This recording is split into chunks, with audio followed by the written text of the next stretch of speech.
Welcome back to the Short-Term Rental Riches podcast. This week, we're breaking down management fees. Management fees in terms of what a property manager would be charging you for your property to professionally manage it. And they're all across the board, and I've got 19 of them, and we're going to just run through them one by one.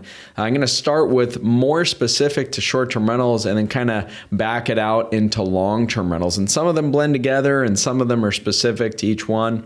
Then we're also going to just end with a couple questions that you should be asking yourself in regards to your property management or before you pick a property manager. And this really started after doing some market research in Destin, Florida, and I was pulling up random reservations just to do a bit of study on the market there. And one of the listings I pulled up had a reservation for around $1,000, and when I broke down the detail, it was a lot of fees, and there were some that I hadn't seen in there. Now, this was a reservation, a direct booking through a company. I'm not going to say the name, but I will say it starts with a V and it ends with an A, and it rhymes with shmashmasha.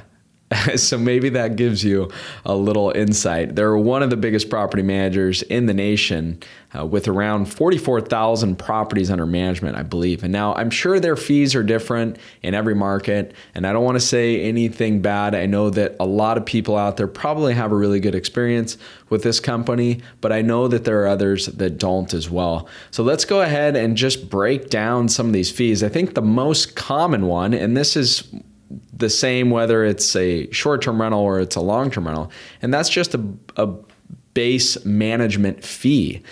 Although this management fee can really range, anywhere from 10 to 40 to even 50% in the short-term rental world, especially in some traditional vacation rental markets that are dominated by short-term rentals and there's not a lot of traditional housing. Sometimes there's some management companies in those areas that are really, they have a firm hold on the market and they're charging a lot of management fees. Although, if you've listened to the podcast for a while, then you probably know that I don't think that's necessary to be working with one of those companies anymore. So if you missed our management series we did on virtual management, go back and check that out. Those were episodes 174 through 177. We did 4 different ones. A lot of things that we do with my personal portfolio, just to give you a little idea there. So that's the first fee. That's the management fee, and it ranges across the board.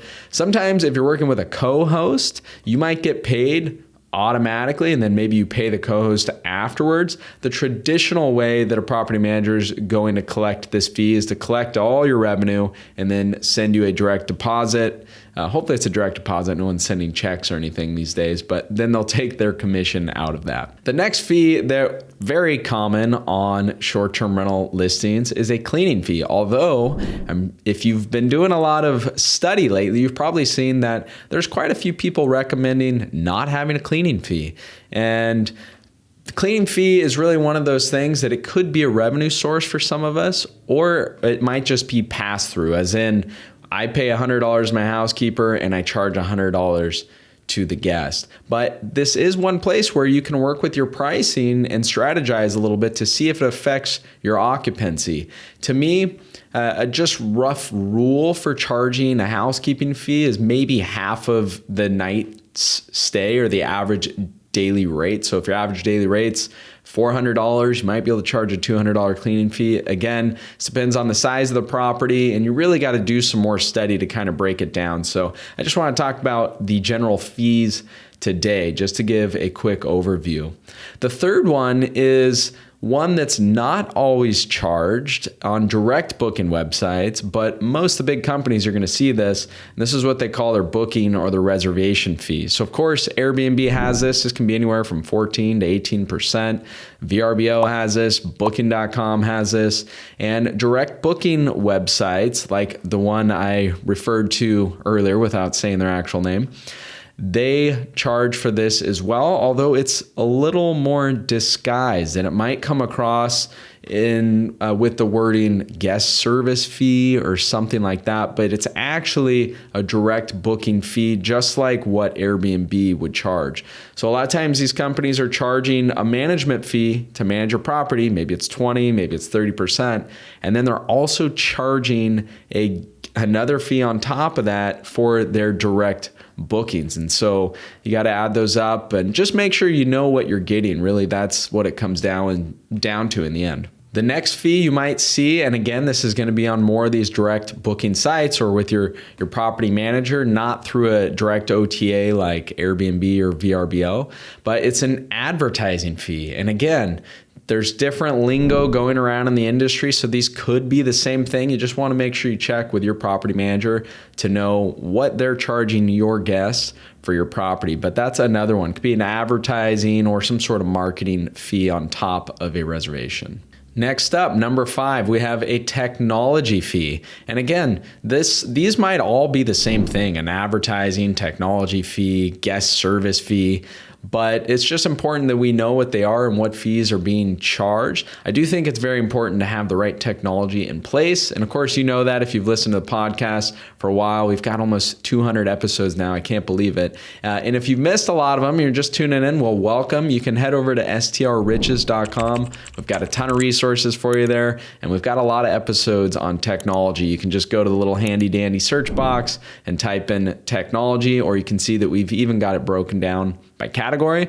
We also have the favorite tech stack that I use with my personal portfolio under our recommended resources. So make sure you check that out as well. Next up, we might have a furnishing or decor setup fee. So this is going to be more in the setup of your listing if your property is not already set up when you start working with a property management company. So just make sure you're thorough with your questions and you know exactly what the management company is providing you, what they're charging you, what your contract terms are, and all those types of things. I'm going to get to a couple more specific questions you want to make sure you ask in just a second here. Next up, we have a maintenance fee or some sort of coordination fee. And again, this can really range too. So I know some of the long-term property managers I work with, they can charge anywhere from 10 to 20% to purchase items on my behalf, to coordinate them, to have them delivered to a property, to have them installed, or maybe there's a bathroom remodel and they don't have their own in-house contractors, and so they outsource it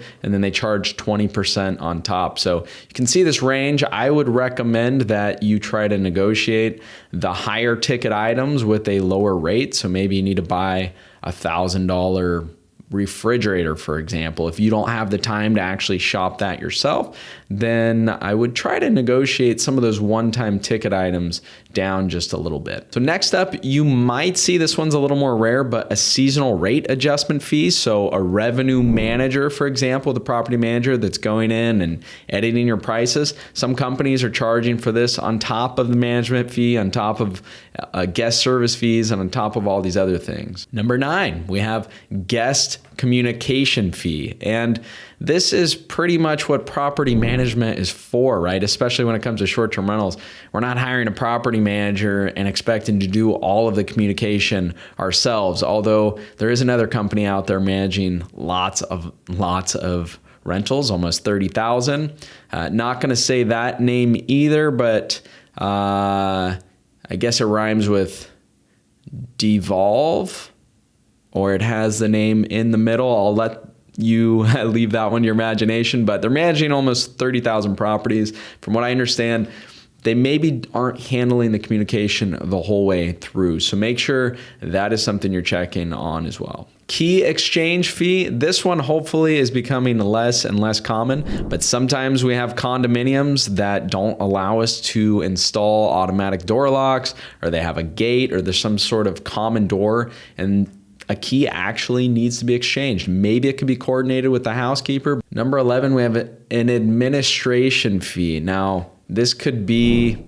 another name for management. It could be a name for back-end office work, whatever it happens to be. But sometimes this is showing up on your statement as well. And number 12 is very similar, but I've seen this one show up too. And that's a financial reporting fee or a monthly statement fee. So there's different names for all of these fees. Number 13, and this is a pretty common one for short-term rentals, is a credit card processing fee. As we know, the credit card companies charge us to process payments.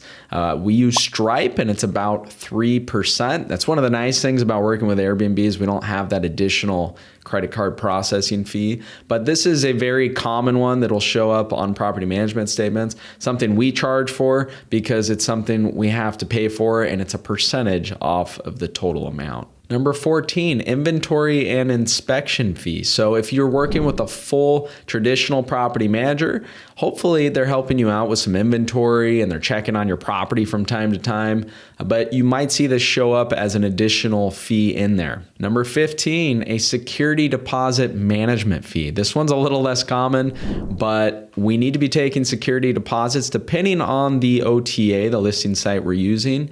And it does take some work collecting and managing a deposit and charging a deposit if it turns out that there is some damage in your unit. So you might see this showing up in your statements as well. Number 16, late payment fee. Now, this is one that's probably going to show up more with a long-term rental. One of the nice things about short-term rentals is that we get all of our payment up front, right? That means we don't have to evict someone for non-payment unless you're focusing more on medium-term stays, in which case you might be collecting monthly payments, and then you might see this late payment fee show up as well. Remember, when a guest stays more than 30 nights, or some cities it's only 28 nights, they actually become a tenant. And so the laws change, and that's something you want to take note of. Number 18, utility management fee.